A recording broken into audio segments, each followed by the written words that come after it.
मैं डॉक्टर सौरभ संचेती हृदयालय मैं एक कार्डियोलॉजिस्ट हूँ और मैं आप सब लोगों को एक बेसिक चीज़ के बारे में डिस्कस करने के लिए यहाँ पर आया हूँ।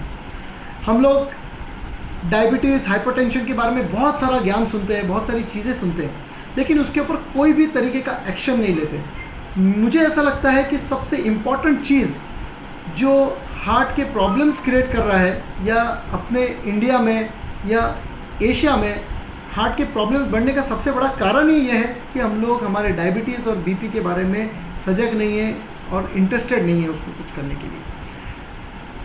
बीपी, शुगर कंट्रोल ये एक बहुत सिंपल चीज़ है अगर हम लोग इसको अर्ली या जल्दी उसका निदान करें या डायग्नोसिस करें। बहुत इंपॉर्टेंट चीज़ है कि हम लोग इसको अर्ली कैच करें, जल्दी से इसका पता लगाएं और उसके ऊपर ज़रूरी नहीं है कि गोलियों से, लेकिन हमारे लाइफस्टाइल मॉडिफिकेशन से ही उसके ऊपर कंट्रोल लाएं। बहुत ज़्यादा अगर एडवांस हो चुका हो तो उसके ऊपर गोली दवाई लेना ज़रूरी होता है, लेकिन बहुत सी बार ऐसा होता है कि हम हमारे पेशेंट्स को बीपी, शुगर, इन सब चीज़ों के लिए हमारा लाइफस्टाइल में चेंजेस कर ही इसको कंट्रोल में लाने की कोशिश करते हैं। लेकिन इसके लिए पेशेंट को इंटरेस्टेड रहना बहुत ज़रूरी है।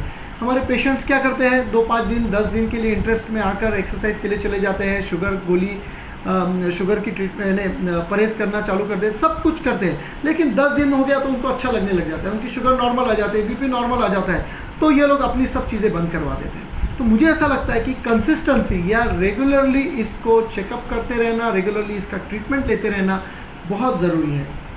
अगर हमको लगता है कि शुगर कंट्रोल नहीं आ रही है, बीपी कंट्रोल नहीं आ रहा है, तो डेफिनेटली अपने डॉक्टर के पास में जाकर उसका सही इलाज, उसका सही ट्रीटमेंट गोली दवाई से करना बहुत ज़रूरी है।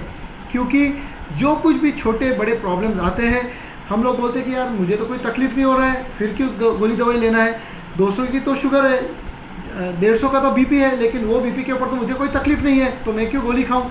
लेकिन आप ये समझो कि ये स्लो पॉइजन है, ये धीरे धीरे करके ये बिल्टअप होते जाता है और कुछ बड़ा प्रॉब्लम आता है, और जब बड़ा प्रॉब्लम आता है तो वो कभी कभी इरिवर्सिबल होता है। जैसे कभी किसी को पैरालिसिस का झटका आ जाता है, कभी किसी को हार्ट अटैक आ जाता है, कभी किसी को पैरों में गैंग्रीन हो जाता है, किसी के किडनी के ऊपर सूजन आ जाती है, किडनी फेल हो जाती है।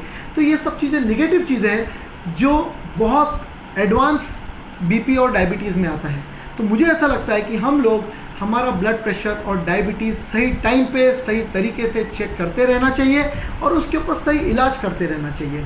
ज़रूरी नहीं है कि इसको मेडिसिन ही चालू करना है, लेकिन हम लोगों ने एटलीस्ट इसके बारे में अवेयर रहकर उसका ट्रीटमेंट कराएंगे तो मुझे ऐसा लगता है कि हमारा जो सोसाइटी में जो बड़े बड़े प्रॉब्लम्स का जो प्रमाण है वो डेफिनेटली कम हो जाएगा।